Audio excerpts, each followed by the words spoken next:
SHJ smart teaching चॅनलमध्ये तुम्हा सर्वांचे सहर्ष स्वागत। आज या व्हिडिओमध्ये आपण SHVR ॲपमध्ये फोटो कसे अपलोड करायचे, हे फोटो अपलोड करताना कोणती काळजी घ्यायची, नेमके कोणत्या प्रकारचे फोटो या ॲपमध्ये आपल्याला अपलोड करायचे आहेत याबद्दलची संपूर्ण माहिती पाहणार आहोत। पण त्याआधी तुम्ही जर या चॅनलवर नवीन असाल तर SHJ स्मार्ट टीचिंग चॅनलला सबस्क्राइब नक्की करा।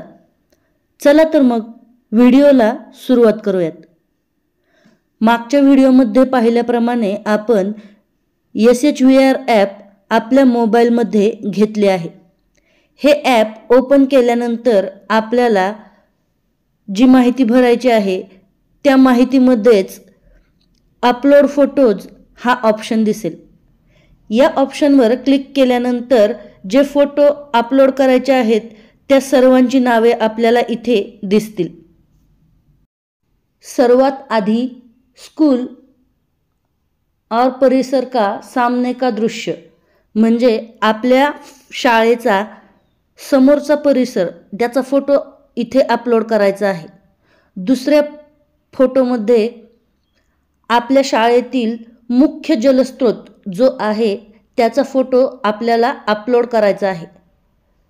तिसऱ्या फोटोमध्ये आपण पावसाळ्याचे पाणी साठवण्यासाठी जर शाळेमध्ये काही सोय केलेली असेल किंवा संग्रहण केलं असेल तर त्याचा फोटो अपलोड करायचा आहे।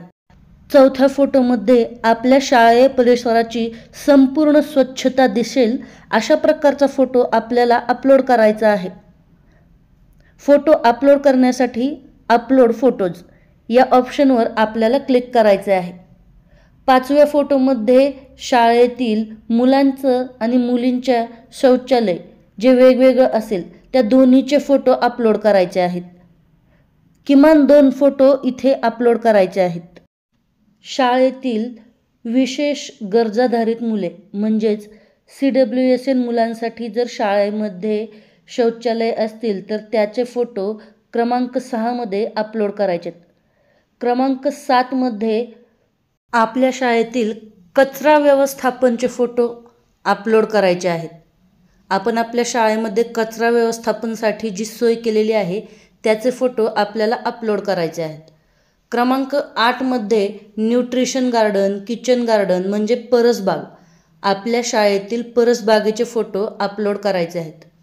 क्रमांक 9 मध्ये मुलींचे सॅनिटरी पॅड डिस्पोज करण्यासाठी शाळेत केले गेलेल्या सोयीचे फोटो आपल्याला अपलोड करायचे आहेत।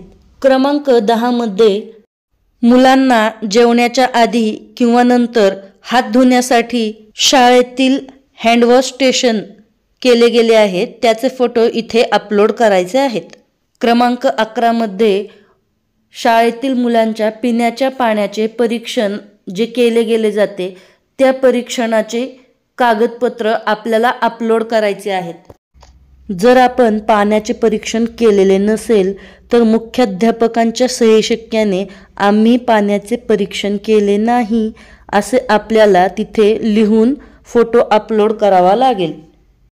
12 मध्ये आपल्या शाळेतील शिक्षकांचे स्वच्छतेच्या बाबतीत जी प्रशिक्षण झाली आहेत त्या प्रशिक्षणाच्या प्रमाणपत्राचा फोटो आपल्याला अपलोड करायचा आहे। आणि 13 मध्ये आपल्या शाळेतील सोलर पॅनल जर आपण आहे म्हणून सांगितलं असेल तर त्या सोलर पॅनलचे फोटो आपल्याला 13 मध्ये अपलोड करावे लागतील। 14 मध्ये आपल्याला इको क्लबच्या अधिसूचनेचा फोटो अपलोड करावा लागेल। आणि 15 मध्ये इको क्लब संबंधित आपण जे उपक्रम शाळेमध्ये घेतो त्याचे फोटो अपलोड करावे लागतील। पण हे फोटो अपलोड करण्याआधी सर्वेमध्ये याबाबतची माहिती आपल्याला भरावी लागेल, त्यानंतरच आपण हे सर्व फोटो अपलोड करू शकतो। हे सर्व फोटो अपलोड करत असताना जर चुकून आपल्याकडून एखादा वेगळा फोटो अपलोड केला गेला तर तो फोटो डिलीट करून पुन्हा दुसरा नव्याने फोटो आपल्याला अपलोड करता येतो। अशा प्रकारे SHVR मध्ये एकूण 15 फोटो आपल्याला अपलोड करायचे आहेत। पुन्हा भेटूया एका नवीन व्हिडिओसह। तोपर्यंत धन्यवाद।